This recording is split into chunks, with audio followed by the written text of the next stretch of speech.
आपने सरसों के तेल के फ़ायदे से संबंधित बहुत सारे वीडियो देखे होंगे, लेकिन फ़ायदे तो तब होंगे जब सरसों का तेल शुद्ध हो। बाज़ार में जितने भी ब्रांड हैं सब में मिलावट है, क्योंकि जितने का तेल मार्केट में मिलता है उतने ही रुपए में तो थोक के भाव सरसों भी नहीं मिलती। इससे आप अंदाज़ा लगा सकते हैं कि शुद्ध तेल किस भाव मिलना चाहिए और बाज़ार में मिलने वाला तेल कितना शुद्ध है। आज हम आपसे शुद्ध सरसों के तेल के बारे में, ये कैसे निकाला जाता है और इस शुद्ध तेल के कितने फ़ायदे हैं, ये जानेंगे। कड़वे तेल के नाम से पारंपरिक रूप से उपयोग किए जाने वाला सरसों का तेल अपनी तासीर और गुणों के कारण कई तरह की छोटी मोटी बीमारियों में औषधि के रूप में भी उपयोग किया जाता रहा है और ये बीमारियां ठीक भी होती थीं, क्योंकि इस्तेमाल किए जाने वाला सरसों का तेल शुद्ध होता था, आज की तरह मिलावटी नहीं। सरसों के तेल का वैज्ञानिक नाम ब्रेसिका जुन्सा है। सरसों के तेल में एसेंशियल फैटी एसिड्स और नेचुरल एंटीऑक्सीडेंट्स का आइडियल रेशो होता है, इसलिए भी ये तेल बहुत गुणकारी होता है। सरसों के बीज लाल, भूरे और पीले रंग के होते हैं। आजकल मशीनों की मदद से इनमें से तेल निकाला जाता है, जिसकी पौष्टिकता लगभग ना के बराबर होती है। पहले जो ट्रेडिशनल तरीके से तेल निकाला जाता था, जिसे एक्चुअली में वुड प्रेस्ड ऑयल कहना चाहिए, वो गुणों से भरपूर होता था। उसे इस्तेमाल करने से वाकई फ़ायदे होते थे। आइए देखते हैं परंपरागत तरीके से तेल कैसे निकाला जाता है। अब ये तरीका छत्तीसगढ़ बेस्ड एनजीओ विल्केजेस ने रिवाइव किया है। आइए देखते हैं इसकी प्रक्रिया को।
इसे कहते हैं वुड प्रेस्ड कच्ची घानी का शुद्ध तेल। ये तेल जो मार्केट में कच्ची घानी के नाम से मिलते हैं वो सिर्फ नाम ही है, वास्तव में वो तेल नहीं है। उनमें मिलावट की जाती है पाम ऑयल की और दूसरे केमिकल्स की, चाहे वो बाबा रामदेव के ऑयल हो या फिर कोई और ब्रांड के।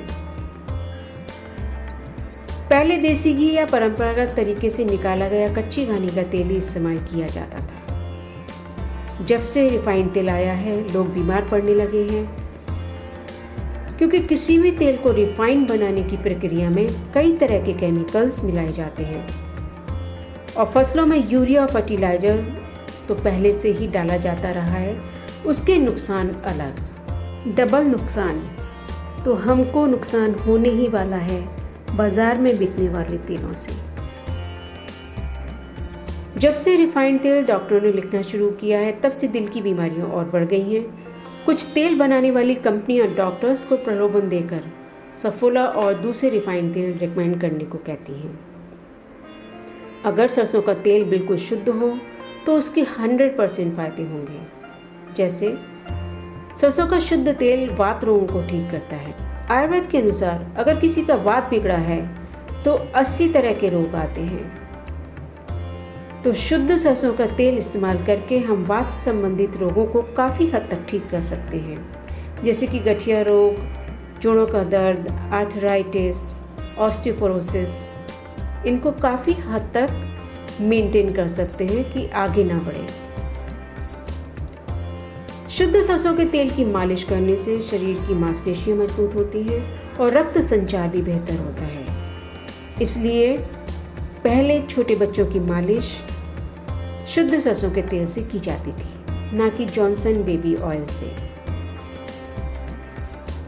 क्योंकि सरसों का तेल शरीर में गर्माहट पैदा करता है, इसलिए गर्मियों में इस तेल की मालिश नहीं करनी चाहिए। सर्दियों ही इस तेल से मालिश की जा सकती है। गर्मियों में शुद्ध नारियल के तेल से मालिश की जानी चाहिए।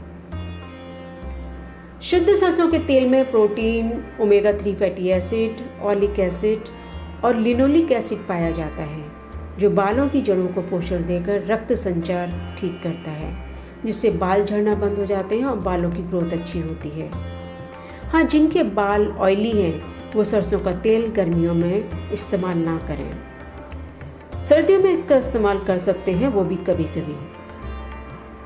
डैंड्रफ और स्कैल्प में खुजली के निदान के लिए भी सरसों का तेल इस्तेमाल किया जा सकता है, क्योंकि सरसों के तेल में मौजूद एंटी फंगल गुण डैंड्रफ और खुजली को ठीक करते हैं। अगर आप असमय सफ़ेद बालों से परेशान हैं तो शुद्ध सरसों के तेल का इस्तेमाल कर सकते हैं, लेकिन गर्मियों में कम इस्तेमाल करें। बाजार में मिलने वाले तेल, चाहे वो ब्राह्मी आंवला हो, जिसमें आंवले के नाम पर आंवले के एसेंस मिलाए जाते हैं और विज्ञापन दिखाकर बताया जाता है कि इस तेल के इस्तेमाल करने से पाए काले घने लंबे बाल। क्या आज तक किसी के इस तेल को लगाने से उनके बाल काले घने लंबे हुए हैं? मेरे या जानने वालों के आज तक इन तेलों के इस्तेमाल करने से ना बाल काले हुए हैं, ना घने और ना ही लंबे। वो बस लंबे हुए हैं मेरी डाइट से, मेरे हार्मोन से और शुद्ध तेल लगाने से। तो वही शुद्ध तेल ही लगाइए जो हम खाने में इस्तेमाल करते हैं, फिर चाहे वो सरसों का हो, नारियल का हो, तिल का हो। अगर हम चाहें तो ये सारे तेल शुद्ध ही प्राप्त कर सकते हैं अपने आसपास के गांव से।